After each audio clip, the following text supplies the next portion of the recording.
This is our. I feel like addressing the camera is the worst thing to do on a podcast. You know Probably. what I mean? We're just like two bros hanging out. Yeah. But this is my podcast. Welcome. It's new this week because I made a Patreon just because like I was just like I'm gonna have to use that eventually if I want to make like YouTube work. Sure. And then I made it. I put nothing on it, and I just said like there's gonna be stuff on there eventually. And then someone actually bought it. Dude, it's crazy. Someone like actually. Thank you for doing that. For purchasing. There's no. For purchasing this. Yeah. This is what they're buying. All they had was your word that you would, and Yeah, they don't yeah. even know you, No, and they spent $5. And you know what? It's usually not very good. My word. Your I'm gonna word, be honest with you. My word is like notoriously pretty. Like I mean, we'll see. You know what I mean? That's people's reaction to my word. All right. If someone was like, you got to pay, pay $1 for this thing, and it might come in a week, I would take your $1, shove it up your ass. I don't want to do that. Don't. Someone gave you $5 for the possibility. By the They possibility. don't even know you. They don't know. That's Well, I crazy. watched one video, which was a relatively serious video. I mean, it wasn't not funny. It was like a little cynical, Yeah. but also serious. you wanna- It was very sincere. It's one of the more sincere things I've ever done. What Do you were want? you gonna say? I was gonna say, do you want to address the elephant in the room that you? I don't know if this is, for me it's an elephant. You had this very serious video. Yes. That blew the fuck up. Yes. You're a comedian. I am a comedian. and this is like more of a. This is a comedy podcast. Yeah.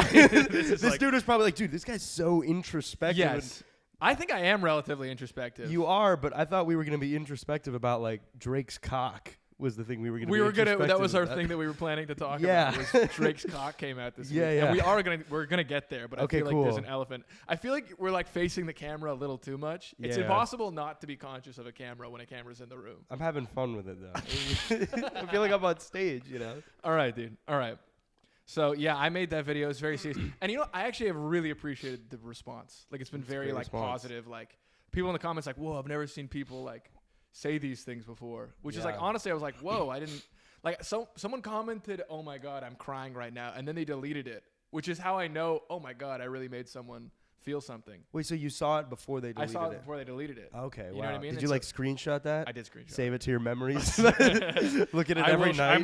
I'm gonna publish it. I'm gonna spotlight it. You want to put flash their ad on the I'll screen? flash right their now? ad on the screen right now. No, don't. If you were tabbed out, don't look back at the screen. I didn't flash. That is pretty cool though. You made someone shed water from their eye hole. I made someone leak. leak. Yeah, they leaked. Is They that what leaked- crying means? Yeah, they leaked their tear duct. So that was really cool. This Yeah. is not. I mean, I don't want to say this isn't that because we could get introspective maybe. Sure. But in general, the vibe of this is probably gonna be Goofing. very funny. We're goofing. Yeah, we're goofing around. Yeah, two goofy guys. All right, Drake's cock. Drake's cock. Let's talk about it. Dude, my first thought on it was the difference in color between the between the tip and the shaft. Right. Right? Well, he is circumcised. Yeah. Because you know. My dad's Jewish.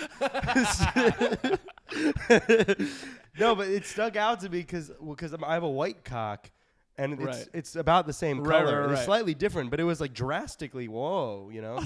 And I'm circumcised too, but my tip is like. I think not.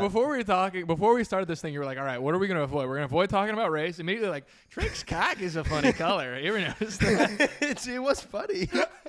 It was like pink and black. I was like, whoa. Right. I'm flashing a picture of Drake's cock on the screen right now. I'm just going to flash a picture of Drake's cock. Drake's cock, dude.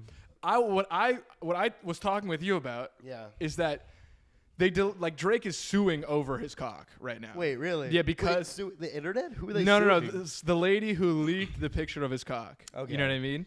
He's suing her and maybe someone. I don't know. He's suing her. He's suing her, Yeah. and so all the images of it on Reddit and Twitter are gone. So the only places you can see Drake's cock are places where you have to sign in.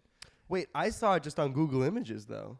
But the video, you have to go on like Oh. so it's like you got to sign in to see You have Drake's to like cock. pay to see Drake's You cock. have to sign in. You have to make an account. There's a paywall. You have to use your spam email to make an account to see Drake's cock. People have to make a password Exactly to see Drake's cock. And I did that. Of course I did that. Yeah, I saw the video because he's just kind of like playing with it.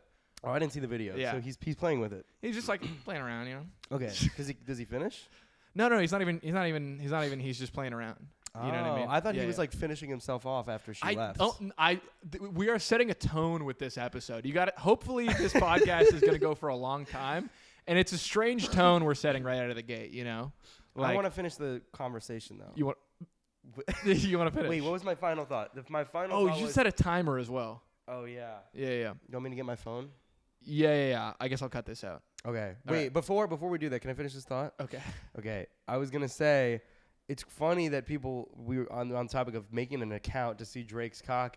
Someone had to think of a password, and they were just like, people don't like thinking of passwords. So there was probably a guy who was just like, I was putting like my bank account password. Like people were just using their standard, the everyday regular password to see Drake's cock. to see Drake's cock. And so now if there's a leak, like Drake's cock could lead to a big password leak. Yeah. It could literally topple the world government. We don't know. It Who could happen. knows? Yeah. Like Trump could want to see Drake's cock and to log in. Oh, you know he could wants use- to. You know he wants to. You know Trump wants to. They've see Drake's definitely cock. met, right? What? They've definitely met.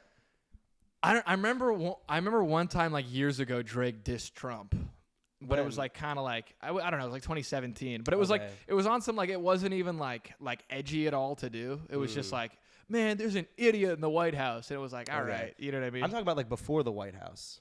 Oh, maybe. Wait, let me get the timer. Maybe no. Wait, hold. There's a timer on there. I realized. There's a Okay, timer cool. there. I realized. Yeah. Because think about Drake. When Drake got popular in like the late 2000s, early 2010s. He got 2009 really. He popped off. 2009. Yeah, So yeah. Trump was doing like The Apprentice and stuff. Yeah. They might have met. Yeah, definitely, bro. Like They at some might have met. party. They yeah, always meet. I mean, he's true.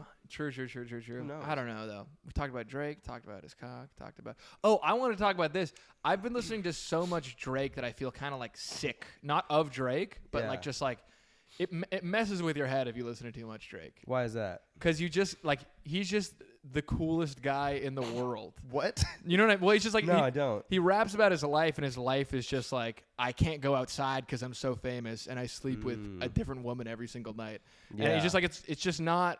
It messes with your head to listen to that all day, every day. Like I kind of need to take a Drake break, low key. You know? Because it's almost like it's like you absorb whatever you're hearing. Yeah. It's almost like you start like Yes, being delusional. Like that's my life. Yeah, exactly. I start to either want to be Drake, which isn't great, or just think I'm Drake, which is even worse. You just walk out into your apartment like everyone's Like looking at me. Like, oh, truck no. to the truck. You know that song? Chicago freestyle, classic Drake track. I'm not familiar, but It's a good track. I'm sure it is. All right, that was all we planned to talk about was Drake's cock. Drake's cock. But you listen to too much Drake, you get a little delusional. It's like you listen to too much Beatles, you start to think you get a little too hippie, I think. I think maybe you're right. Well, especially John Lennon. We had this conversation before. John Lennon. I think we got to hit this because this is hot. Sure. John Lennon sucks. Wow. He doesn't suck. No, he doesn't suck. He's pretty good. But as a person, he was a shitty person. you watch that Get Back documentary, he always showed up late. Yeah, he brought his girl. He was on heroin at the time. Oh, I didn't know that. He was on heroin. He was Wow. on in John Lennon's defense. He was on heroin, which was not his choice. Of course He not. was an addict. Yeah. But I don't know, dude. He's kind of like my third favorite Beatle. You know what I mean? Rank your Beatles. I mean, musically, I'd say Paul, George, John, Ringo. Paul. Okay. As people, George, and then a big gap, and then Paul, John, Ringo, or probably maybe Ringo above as John a person. and Paul. Before. As a person, yeah. As a person, probably Ringo. Musically, Paul, George, John, Ringo. Because Ringo feels like he was just always there. Yes, Except and I he think was he left very one aware time. of that. Have you heard this saying that it's like George Harrison was the spirit of the Beatles, John Lennon was the soul, Paul McCartney was the heart, and Ringo was the drummer. But it's funny for two reasons. One, because that was his thing, was the drummer. Yes. But the drummer keeps everyone on beat. Yes, He's like the very rock. integral. He was. He's a rock because he keeps everyone there, and his brain is like a rock because it's because he was very stupid. because it was empty. It's just Yes. octopus god. Yeah. Peace and love. Peace and love. Yeah. That's all. And it's like that's cool. That's fine. Yeah. I don't mean to diss Ringo. Starr. It was a hot cast. Right out of the great. gate. It's a hot episode. I'm bro. not saying I could write. We're dissing Drake's cock. We're dissing Trump. I think I could write a better song than Ringo Starr. I'm gonna come out and say it. I'm gonna come out and say it. Dude, because Like what song? What song do you think you could do? Yellow better than? Submarine. Yeah. His best song. No, he didn't write that. He sung that. He didn't write it. I looked it up yesterday, dude. What did he write? Octopus. He wrote Octopus Garden, Little Help from My Friends, which is actually a pretty good song. Okay, that was good. That's a good song. Okay, so let's pick apart those two songs. Right. You know what? The album Yellow Submarine is really bad. There's no good songs on that album. Do you want to talk about that Let's album, talk- or do we want to Let's pick talk apart about. You the know. Ringo Let's. songs? You know what? We got to stick with the Ringo thing. Okay, so the Ringo songs. First, Yellow. Okay, so he didn't write that. So what did he write? He wrote Octopus Gardens. Let's break apart the lyrics. That song sucks. We're not gonna, yeah. It's just I'm gonna get lost in Octopus Bush's Garden. What would it be like to be an octopus? Ringo explores in his magnum opus. his magnum opus. It really is his magnum opus. Paul's magnum opus. Abbey Road is like as an album. It's like Paul has the whole long take, like those like 5 songs that he wrote that are just genius. Yeah. Carry That Weight, Golden Slumbers. John has I Want You, She's So Heavy, Come Together. Yeah. George has Something, Here Comes the Sun. Those are brilliant. Octopus's Garden. Yeah. Everyone else is exploring like love and You have to be deep happiness. I guess so. I'm just realizing now, if you have not seen Drake's Cock and don't listen to the Beatles, this is kind of hard to listen to, I guess. Okay, let me make the case though. I could write a better song than Ringo Starr. I think that's a very broad statement. Anyone Yeah, I can, think so. because everyone knows Ringo Starr. You can also, here's the thing. You can write a better song than anyone's worst song. Anyone in the whole world, whatever their worst song is, you can write a better song than that. But that's Ringo's best song is Octopus Garden. I could just give me some mushrooms with and a little guitar. with a little help from my friends is maybe. Oh, so he wrote that. Okay. I don't know if any song is that hard to write. What? Like Explain. I think there's it's not that any of them. I mean, sometimes there's like technical proficiency that's required. So there is that. There's an aspect of that. Yeah. But your average song that's very popular is like 4/4 in a major or minor scale. I think the thing that makes it good is taste. You know what I mean? Like a good song. It's just taste, confidence, and just like this sounds good, so I'm gonna do it. And like what you think sounds good, people agree with. That's what it means. That is what it means writing a good song. I don't think it's like really like, oh my, dude, he's so. They're all stupid. All the best musicians in the world are very stupid. You know what I mean? All the musicians. All the greatest musicians in the world. They do music all the time, so they've developed really good taste. But they're all very dumb. You know what I mean? Some of them are kind of smart. But you know what I mean? What about like who was the guy from Queen who like Freddie Mercury? No, there was the guy from Queen who was like an astronautical physicist or something. Brian May, yes. Yeah. Wasn't he like but a genius? half their songs were like I want to ride my bicycle. I think there's also a song that's like I want to make love to my car. There's some sort of song about making love to a car. I know that one. I could write a better song than that. I'm absolutely about certain. fucking a car. About fucking the a car. tailpipe. Tailpipe. Yeah, you could definitely. Yeah. I could definitely. Yeah, all you have to do is write Humbly, a song like, I say that. Humbly. Fucking a truck, and it's instantly better. Immediately, because then it's more. There's more irony to it. Just a car. Everyone wants to fuck a car. You know what I mean? But, just a Toyota, just a sedan. Yeah, dude. What kind of car would you fuck if you had to fuck a car? No. Fuck, marry, kill, BMW, Mercedes, Bentley. See, the Bentley... No. BMW, Mercedes, Audi. See, wait, okay. I want to come... I will answer that, but I had this thought. The Bentley is too high maintenance. A Bentley is like a white girl born with everything handed to her. Maybe fuck a Bentley, though. You could fuck a Bentley, dude. I'll drive a Bentley down the freeway at 80 miles an hour in style. But it's a lot to maintain. But I don't want to have it in my garage being like, I need oil. It's like this too much. If you're super rich, though. But I'm not. You're a humble. Right now I'm a humble student right with now. a Jewish father. Yeah, with a Jewish. So Audi, Mercedes, BMW. I would easily kill Audi. Yeah, I'm not an Audi guy. Not an Audi guy. I mean, you could just look at the price tags on all of their most standard vehicles. Audi is the cheapest. Yeah. Audi is too.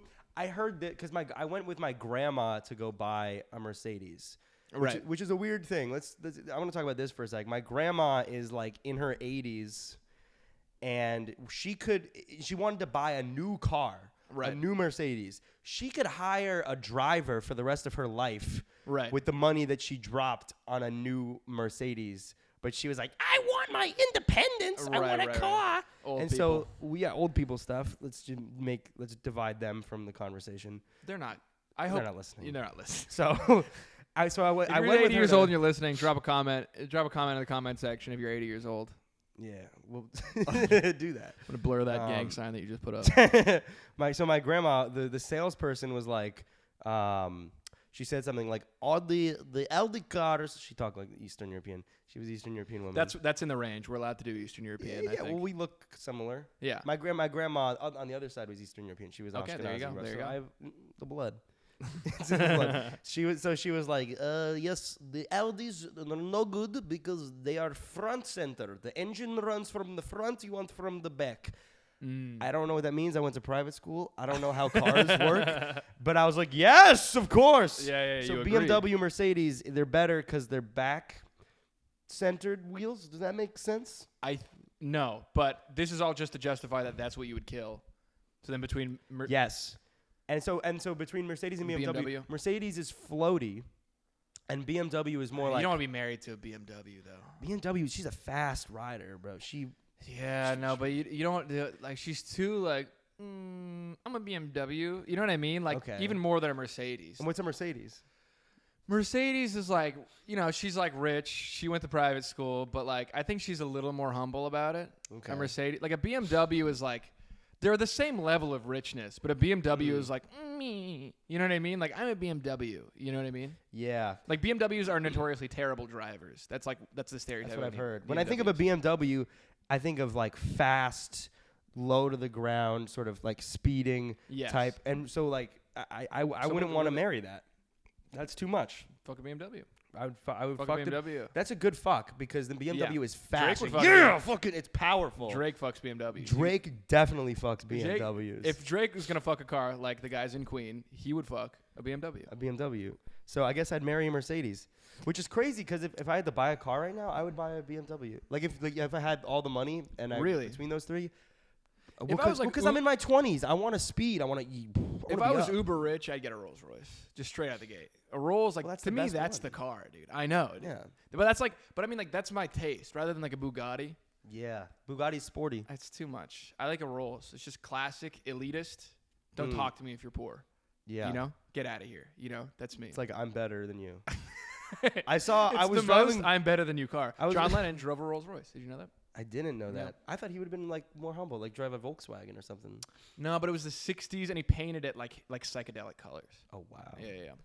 My dad. I'm gonna say we could cut this. I love you, Dad. Where do I cut? Do I keep this in? I would cut this.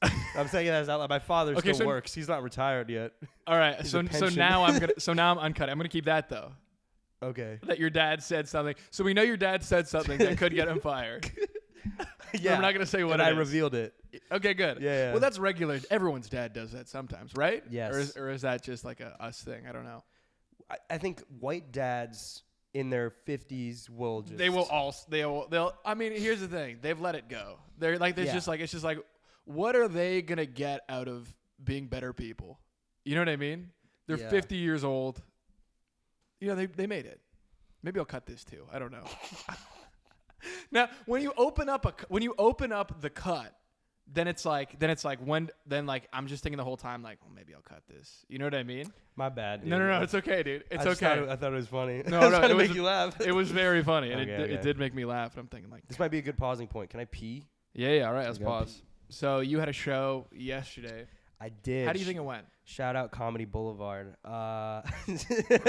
Really?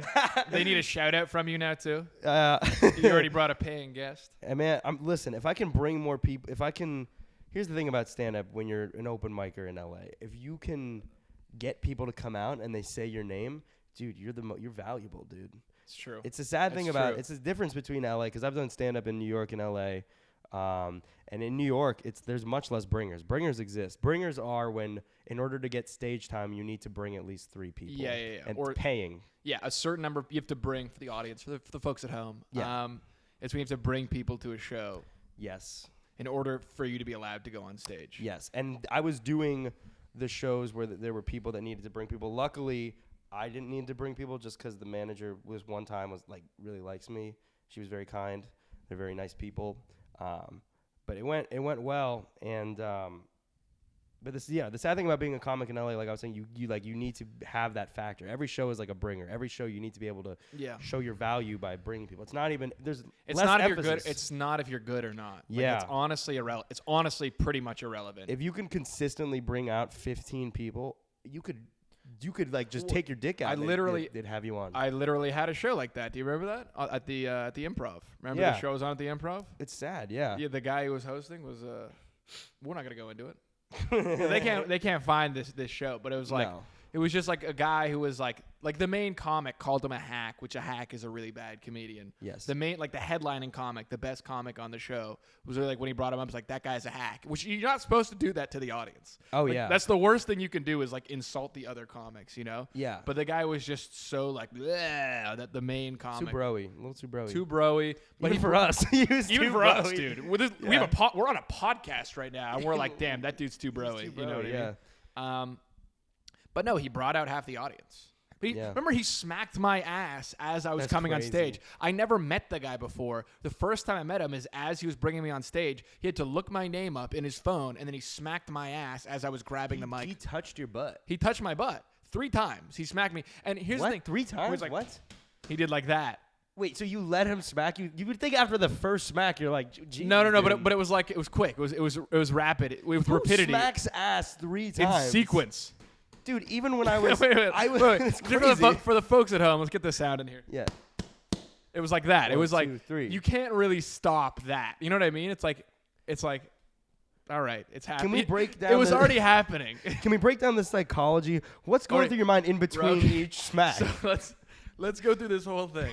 Let's go through this whole thing. Crazy. I'm nervous. This is my first show at the Improv. The Hollywood Improv. That's one of the biggest clubs in the world. Yeah. In the world, actually. Yeah, it's like a whenever you hear world-renowned. Whenever you hear comedians talking about clubs, it's like I was at the Improv in Hollywood. You know what I mean? Yeah, It's like on it's Melrose. It's a big club. So I'm doing the smaller room in that club. The lab. And I'm being brought on. So I'm super nervous the whole show. I brought out like 6 guests, but I was supposed to bring out 10. So I was like, oh my God.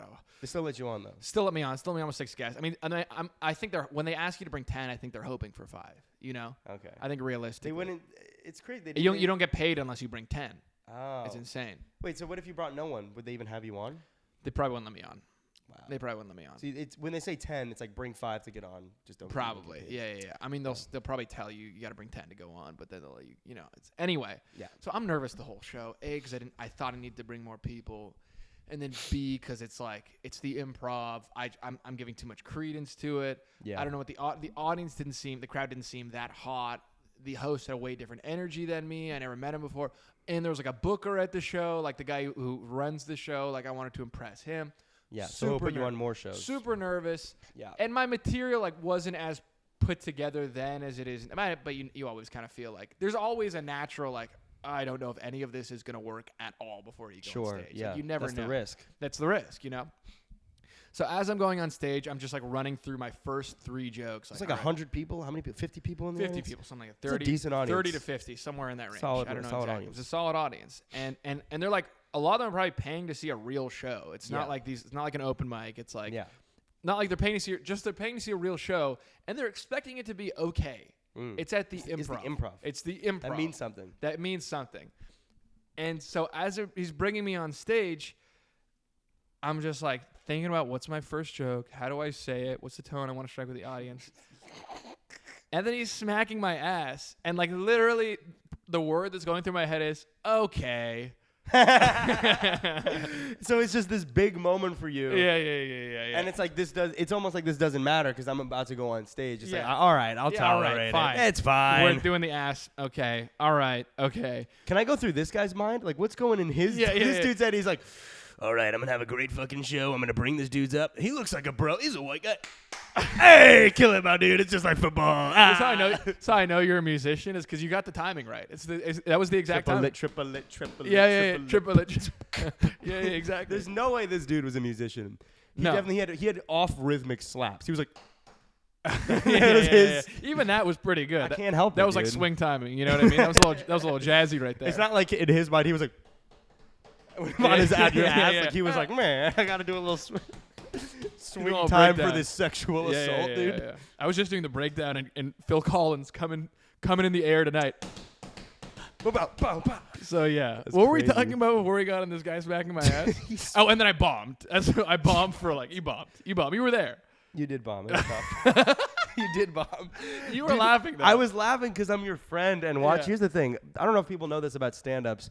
When you watch your friend bomb, it's the funniest thing in the entire world. If you're a good friend, because if you're a bad friend and like you're watching someone bomb that you're like not really good friends with, and you're laughing, it's like you're laughing at them. Yeah. But when we knew we were friends. Well, you have a person like there's a part in your brain that's because here's what it is, man. Yeah. When you're a comic, there's always a comic part of your brain that's like when you're in any situation, it's like this is dumb, this is stupid, what's going on? It's like you know, even when you're at Target, it's like, what, there's pickled flavored chips now? What's up with that? What are we doing? You know what I mean? There's a comic part of your brain's always looking for jokes, making fun of stuff.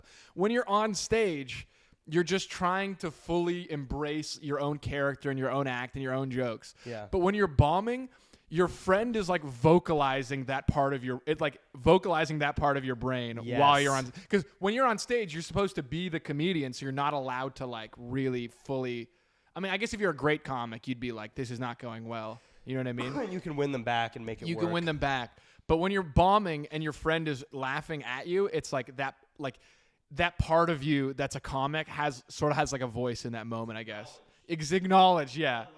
And you just feel like, oh yeah, this is funny. Yeah. You know Part what of I mean? the reason why it's funny is because, like, dude, like 50 people like paid money to see me, and I'm they're not getting their money. And usually the worth. reason you're bombing is completely obvious to someone else.